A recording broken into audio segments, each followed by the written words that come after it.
الأستاذ أحمد من الولايات المتحدة الأمريكية. اتفضل يا أستاذ أحمد. ايوه، الو. انا بس عايز اقول لكل الثوار والاحرار اللي في مصر، احنا الحمد لله ربنا رزقنا بفريق انقلابي من الاغبياء. يعني حتى الخبر بتاع الضابط ولا اللواء اللي بيقولوا انه مات، ده هو موجود. الفيديو ده اللي بيتذيع على القنوات الفضائيه المصريه موجود على اليوتيوب من امبارح بالليل. يعني حتى ما بيعرفوش يظبطوا الكذب بتاعهم.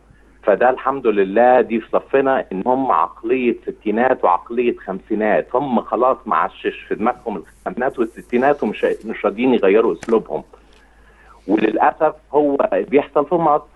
المخابرات تتصل بالقنوات الفضائيه بتاعتهم، والقنوات الفضائيه تفضل شغاله 4 ايام تبخ سموم، والمواطن الغلبان البسيط يبلع السموم دي بتاعت القنوات الفضائيه اللي شغاله 24 ساعه. تجيب الخبير في الاخوان، ويقعدوا بقى يعزفوا له ويلحنوا له على الكمانجه. وبعدين جايين ينتقدوا قناه الجزيره، اللي واحد زي مثلا في امريكا. انا ايه اسمع التخلف اللي بيجي على الفضائيات المصريه والكلام العبيط ده. يعني قناه الجزيره الوحيده اللي بيكون فيها يعني سنس، وفيها يعني كونسنس، بشكرك يا أستاذ وبتناقشوا أحمد، شكرا جزيلا. الراجل